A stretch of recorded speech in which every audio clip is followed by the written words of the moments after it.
everyone, and welcome to the PMO Virtual Summit. We've got Laura Barnard with here all the way from Washington, D.C. Hi, Laura. How's it going? Hey there, how are you doing? It's great to talk to you. Yes, likewise. We're going to have a very interesting conversation today, Laura. But before we get into that, I want to go ahead and tell the audience a bit about you. Laura has been helping business leaders get the results they crave using the power of project management for the last 24 years. She spent 15 of those years as a PMO leader on the inside, and the last 5 helping businesses accelerate their growth through her consulting practice. She runs several training and membership programs to help you grow your PM and PMO competency with a deliberate focus on driving high impact outcomes on every project. Laura shares her insights and stories in her blog titled, I Wish I Had Me When I Was You, where she is shaking up the way the industry thinks about our role in driving strategy realization. Laura welcomes you to join her community of impact drivers. You can learn more at impactbylaura.com. Laura, great to have you here. Thank you so much for having me and allowing me to share a little bit of my perspective and insights with your audience. It's a pleasure, Laura. It's a pleasure. So Laura, me, and a few others, we've been talking about PMO leadership in general and the way it's being considered and perceived globally, and especially within North America. Yeah. We're kind of concerned, to say the least, about the direction it's heading, right? How many times do you actually people here say, hey, you know what, Laura, I actually chose to become a PMO leader and I did, or I really want to become a PMO leader. I don't know about you, but a lot of times that I hear, the stories that I hear, the people who I speak with is, you know what, Stan, I became a PMO leader by accident. Yeah. and truth be told, that's my story as well, Laura. Right. But we can do things to make that shift. Mm-hmm. And that's what, you and I and a few others have been having a conversation about. What are your perspectives about PMO leadership, PMO management as a profession?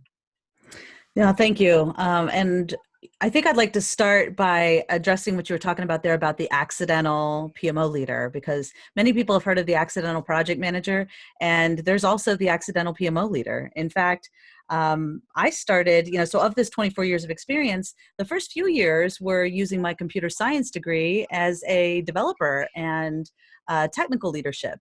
And then I accidentally found project management because there were the people that were doing the facilitation and pulling all this stuff together and helping us get the projects done. And I loved that.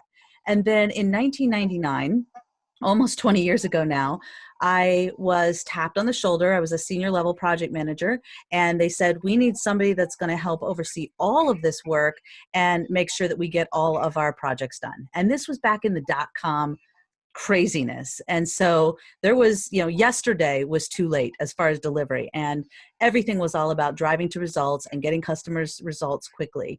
And so I was tapped on the shoulder as the person to go figure all that out. Now, we didn't call it a PMO back then, but interestingly, I ran into a colleague at a PMI dinner meeting for one of the chapters I sat on the board for 10 years, just the other day.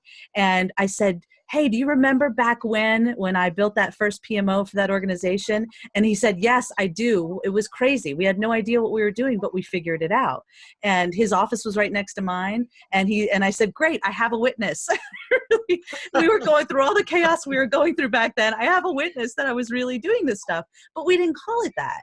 And there wasn't, almost 20 years ago now, there wasn't a lot of information out there, at least that I could find, that would help me figure out what I was doing and the best way to get it done. There was a lot of project management stuff out there, but there wasn't a lot you could find. And what I did find around PMOs and doing the kind of thing we were trying to do was so heavily focused on first build a charter, then create a bunch of templates and process and put some tools in place.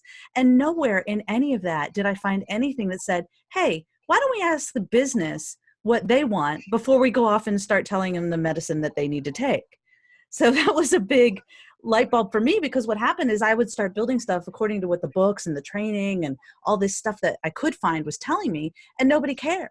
Nobody cared about, all this process and templates and the PM speak and all these things that we were trying to shove at them. What they wanted was an outcome. What they wanted was to see an impact. What they wanted was somebody to solve a business pain point for them.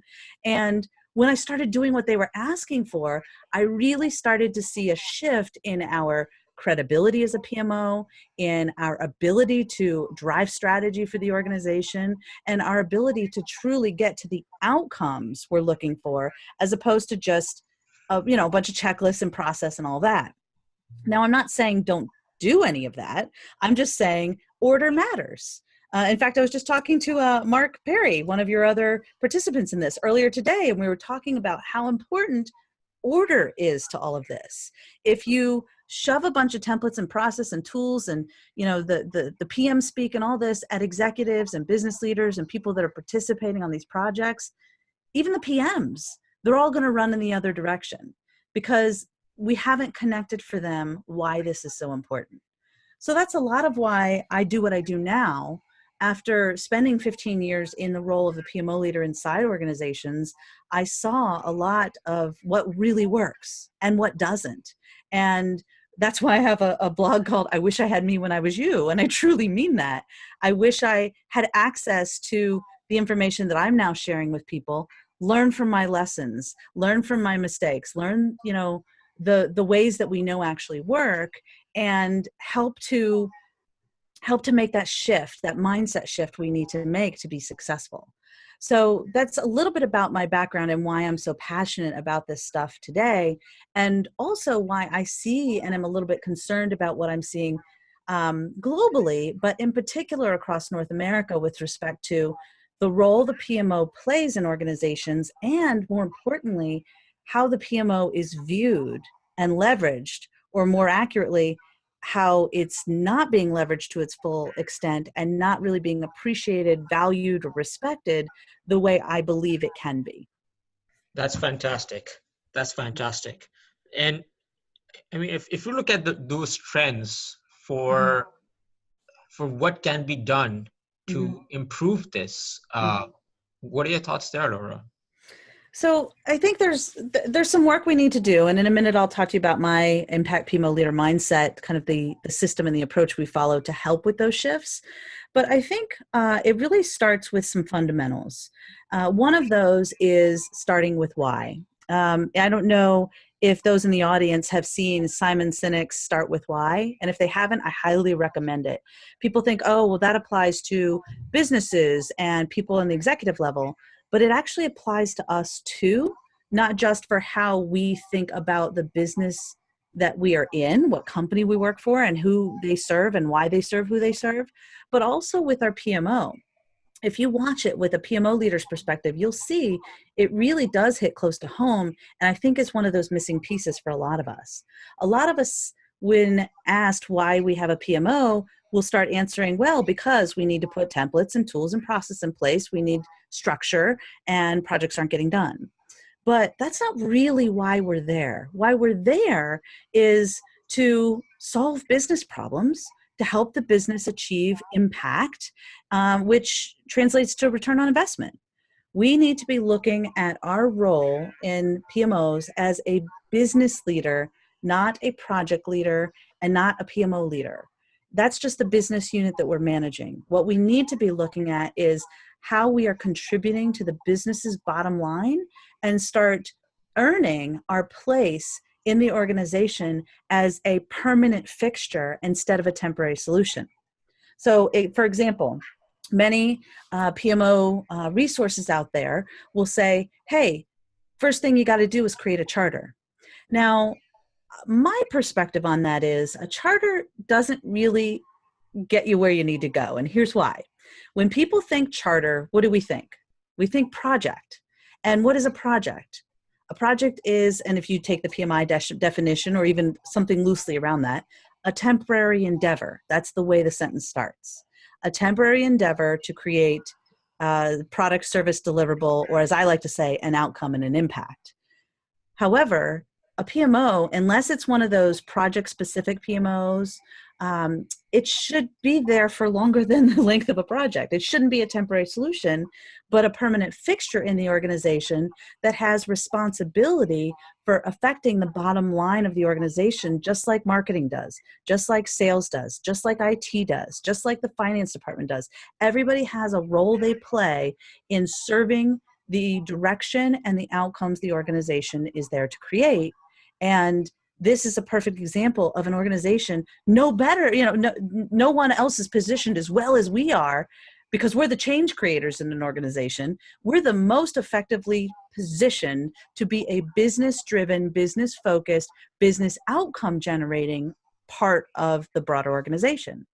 So that means as PMO leaders, we've got to shift our thinking a little bit and think about ourselves as business leaders. Think of our unit, our PMO, as a business unit that is equal to all of the other business units in the organization and responsible for generating an impact.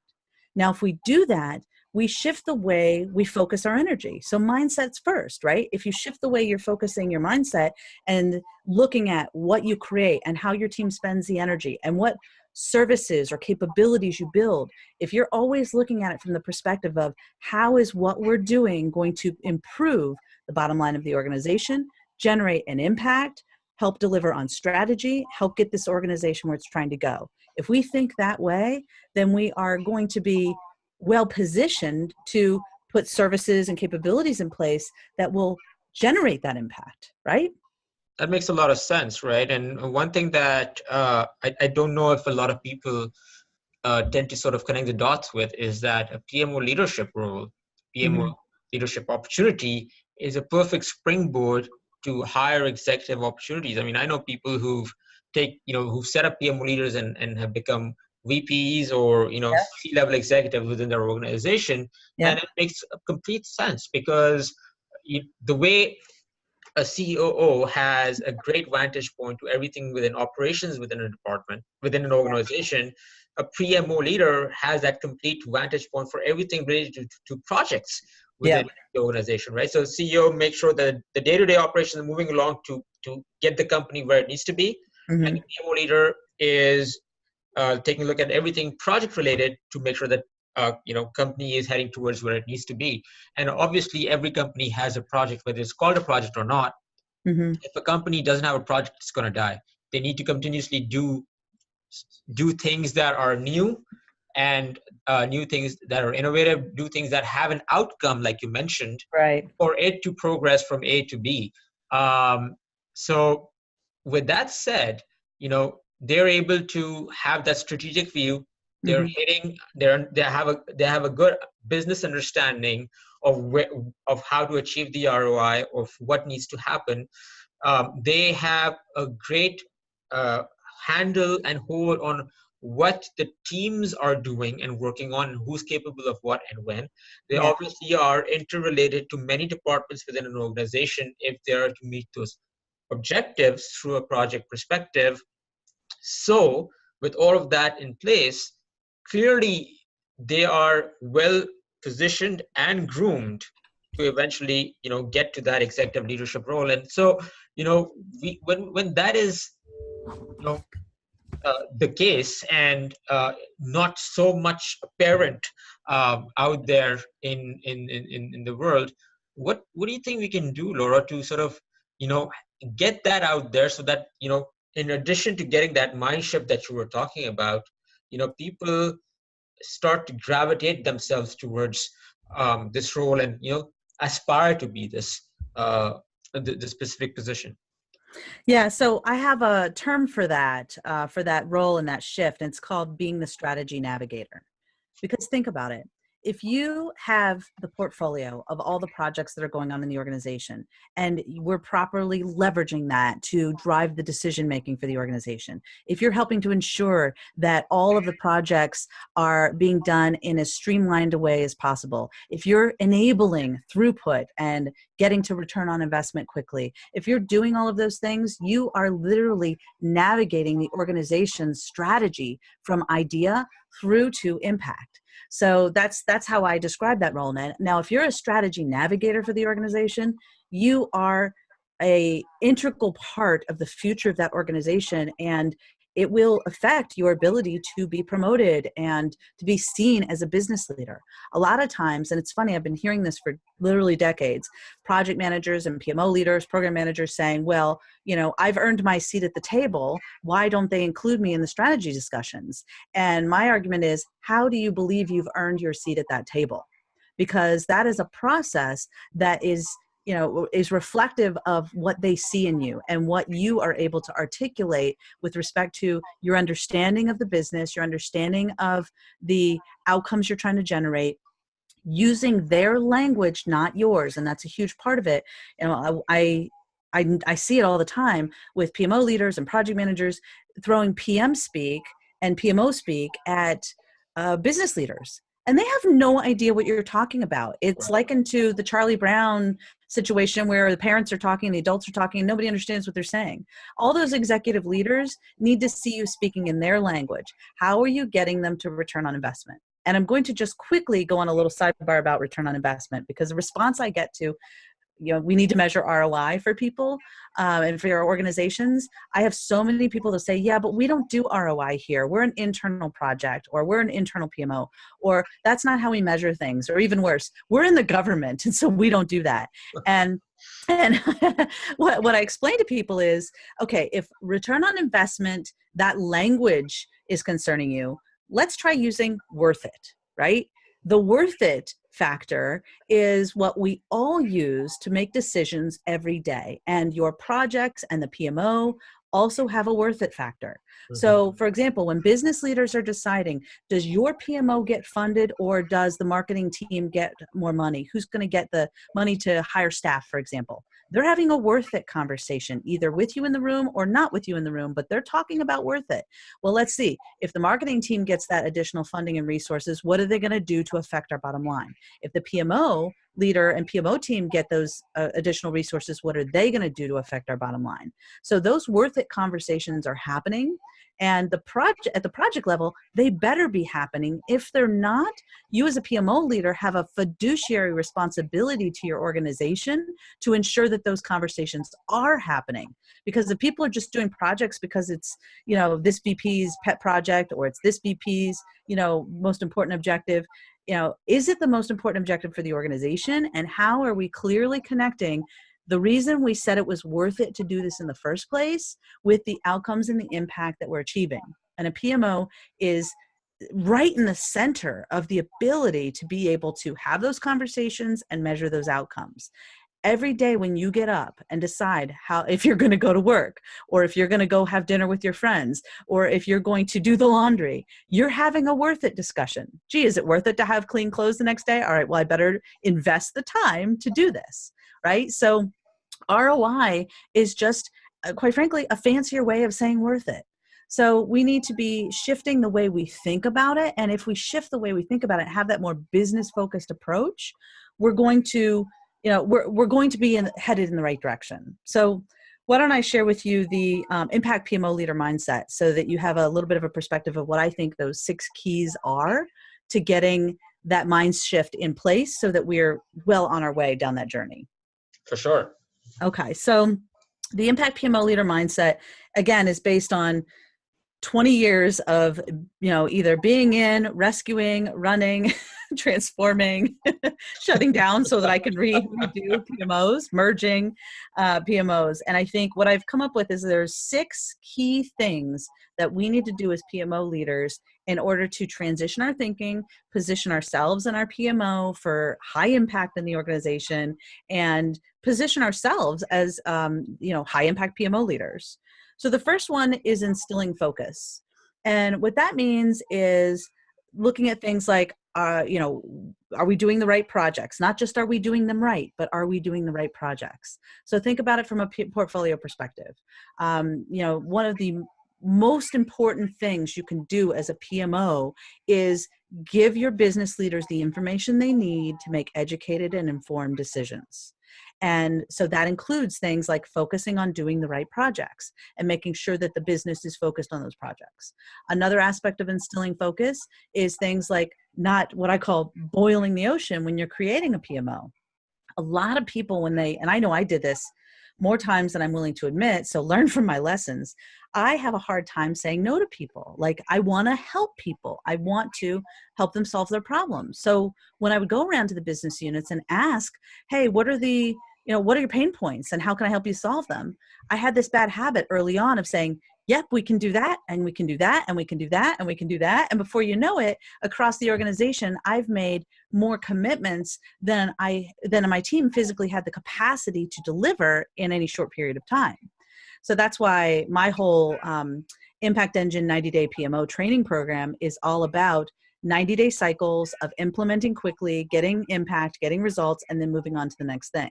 So focus is all about figuring out what the single most important pain points are that you can solve for the organization, what's the biggest business driver for your PMO being there, and what can you deliver impact on quickly, such as putting a portfolio in place and helping to drive decision making and helping to ensure the organization is working on the right projects.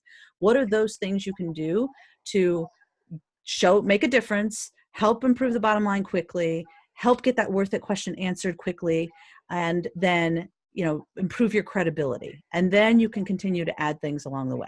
So that's what the instilling focus is all about for me. And the second one is measuring outcomes. One of the things that we really struggle with is measuring outcomes. We measure a lot of progress. For example, if you have ever looked at earned value management, for example, I always get a kick out of the fact that the V stands for value, but nowhere in any of those metrics are we actually measuring value. We're measuring performance, we're measuring progress, but we're not measuring value. We're not saying, nowhere in those equations does it say that if you do this project and your triple constraint is perfect, you are going to get the intended business value you expected for this project.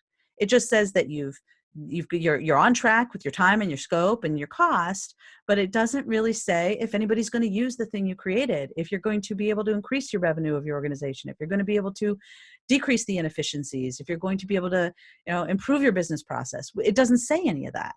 So where we've got to shift our thinking as PMO leaders and even as project managers is that we've got to be focused on return on investment that we talked about, and shifting the way we even talk about the value we're creating with these projects and with the PMO. If we start looking at measuring outcomes instead of just progress, we'll have a different conversation. And this, for PMO leaders, should be crystal clear in that when you're being asked what's the so what with your PMO, what's the WIFM for your business leaders, the what's in it for me, you can't just say, well, we're busy. And you can't just say, well, we're creating a lot of things, or we're hiring people, or we're doing all these projects. None of that really matters. And that's the problem as PMO leaders, is we'll often find ourselves saying, well, we're super, super busy on all these things. Well, who cares, right? If nobody's using those things, if it doesn't matter if you're doing 100 projects and your team is responsible for managing 100 projects, but they're the wrong projects, who cares, right? So we've got to make sure that we're really, really focused on measuring our own outcomes as a PMO. Like, because we were able to free up $300,000 because we stopped doing projects we shouldn't have been doing in the first place. And that's an impact we had on the organization. And then with that $300,000, we put more funding towards these projects, thereby increasing the throughput and the delivery of those projects. So we got to our return on investment for them faster. Boom. Now you have business leaders paying attention. Does that make sense? It absolutely does. So great. So the third step in the process is what I call perform relentlessly. And that's all about getting it done. So one of the aspects, and there's I have a huge ebook on this, the Impact PMO Leader Mindset. It's like 50 pages, I think. So I go deep on each one of these things. But in summary, the perform relentlessly is really about getting laser focused on delivery, but not just you, making sure that everybody that's in your organization that you're responsible for, the people that are on projects, the people that are managing projects, the business leaders that are involved in projects, understand and connect the strategy to the work they're doing And they're really, really clear on the impact that the work they're doing will have to the organization's value. So it's connecting strategy to delivery. And then also, it's really getting focused on getting stuff done. What can we do as PMO leaders, and when we're guiding projects or, as project managers getting these projects done, are they having conversations with the people that are on the projects to be super, super clear on why this project is important? Are we as PMO leaders, when we're looking to put in templates or process or tools in place, are we asking ourselves every single time, how is this thing I'm creating, this step in the process, this tool, this template, this way that we're doing this work, how is it enabling project throughput and getting to ROI faster? And if the answer to that question is it's not, then you shouldn't be doing it. And so a smart thing for us to do is look at what we've got in place now. If you've already got stuff in place, look at it and say, okay, every single tool, every single template, every single step we have here, how is this improving our bottom line? And I don't think you're going to get a lot of pushback from business leaders, because I've never heard a C-suite executive say, no, come back to me when you have 5 more templates for me to fill out, right? You just don't say that. That's not going to happen. And if it does, call me, send me an email. I've got to talk to that person and find out what motivated them to say that, because I've never heard of it, and I've never heard anybody that has heard of it, but it's possible. So let me know what C-suite executive says that to you. I've got to know. But in the absence of hearing that, and most of them aren't saying that, we've got to be thinking about what they want from us and how we can get laser focused on that. So the 4th step in the process is called adapt to thrive. And what I mean by that is, saying how we've all seen those articles out there and books and other resources that talk about PMO survival skills. Yep. Yeah, absolutely. And a while ago, maybe, I get why people were doing that. They were trying to be helpful. They were trying to be useful. We've probably said that kind of stuff in the past, doing this for a long time.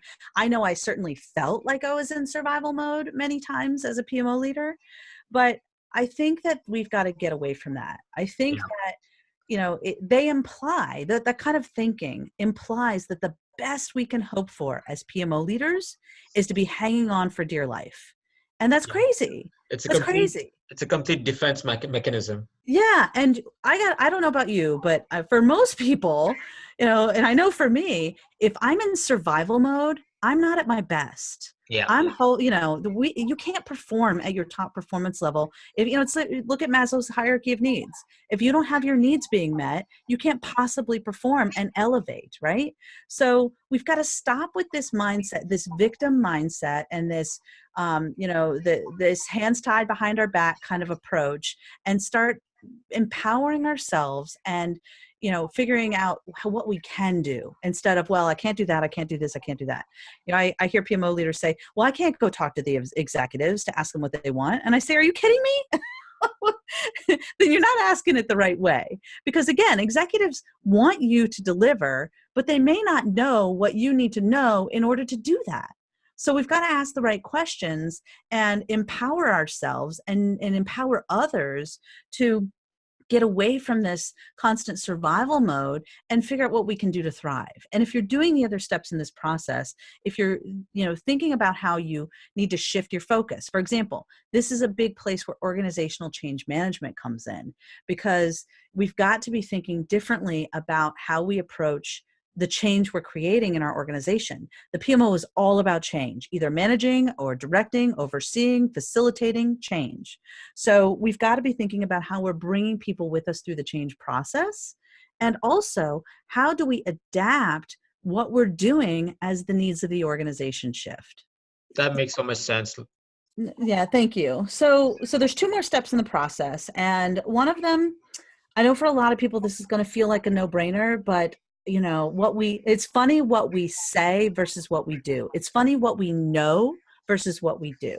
An example of that would be, yeah, I know that if I exercise every day and I eat super healthy, I'm going to be in great shape. But how many people know that versus how many people do that, right? Right. So the 5th one in this process is called communicate with purpose. And what we're trying to do with this step is really make sure that we're driving actions and decisions, and that we're we get out of this PM speak, we stop talking to business leaders and even each other in the language of project management, and instead start focusing on communicating in terms of the business value that we're creating and the outcomes we're creating and the WIFMs for people engaging, and just shift our, if we shift our mindset, then the conversations we're having are different. And as a result, when we're having business focused conversations and business outcome conversations, we're now being seen as business leaders instead of those project people over there that nobody knows what they do and nobody understands, right? As a PMO leader, we've got to separate ourselves from that a little. We're not project leaders, we're PMO leaders. And a PMO is, like I said, unless it's a temporary business, function that's for a particular project, a PMO should be a permanent fixture in the organization. So that it means instead of communicating our purpose and our mission in a charter, which is a temporary kind of product, let's start talking about things in terms of our business plan. What's our business plan for driving impact for the organization? Every business unit has a business plan. The PMO is no different. So let's look at our business strategy. Let's look at our vision, our mission, our goals, not for what we're going to do for the next 6 months, but who we are and how we're going to operate long term and how we're going to contribute to the organization's overall value. So they communicate with purpose and meaning is all about what we say and how we say it, and ensuring that we're taking that business lens and that business perspective, and also ensuring that the communications we have from a very practical perspective are driving actions, decisions, and progress. So this can mean little things that we all know, but sometimes tend to do anyway. Like, don't CC 45 people on a message. Like, don't copy your executives on every single email you send out. Get clear, get specific, get focused. Don't write emails that have 16 paragraphs in them that nobody's going to read anyway. And then we get mad when they don't read it, right? So, and it's hard, obviously I have a lot to say, for example, and I know you guys all do too, especially when it's things you're passionate about or you're responsible for, but finding a way to communicate clearly and with purpose can help shift, how you're seen, but also in the value and the impact you can bring to the organization. And then finally, the last step in that process is transforming mindset. Now, a lot of people will say, oh, well, yeah, I've got to transform the mindset of all of the people around me. They don't get it. Well, the mindset transition has to happen with us first, right? These steps, this impact PMO leader mindset, how we think about our role, as a strategy navigator instead of a project person or a PMO leader. You're not a PMO leader anymore. You're a strategy navigator. You have a fiduciary responsibility to the organization to deliver impact and to deliver value. You're a business leader. And when we transition our thinking, transform our thinking, we are going to then be able to transition or transform the mindset of others through our actions, our behaviors, and the outcomes we're creating, as opposed to simply the process or, and just trying to shove, what a lot of people do is they'll say, well, they don't get it and they should. They don't understand why we're important. If nobody understands, or if anyone in your organization doesn't understand the importance of the PMO, then you're not communicating directly the way you need to. You're not measuring outcomes. You're not instilling focus. You're not performing relentlessly. You're not adapting to thrive, and you're not communicating with purpose. Because if you're doing those things, people will understand what you do and the importance of your role in the organization. Let your actions speak for you. And you also have to make sure that you are bringing people with you through that process. The way we make this transition, once we've got our mindset clear and people are listening to this and like, yes, I totally get it. Okay, now you got to go take action on these things. Now you've got to go to deliver with purpose, right? You've got to go get these things done. And those actions will tell the story and increase your credibility in the organization, thereby transforming the mindsets of those around you and contributing to your ability to be successful, gaining the credibility, and ultimately getting it done, which is the reason you're there in the first place. Laura, this has been amazing.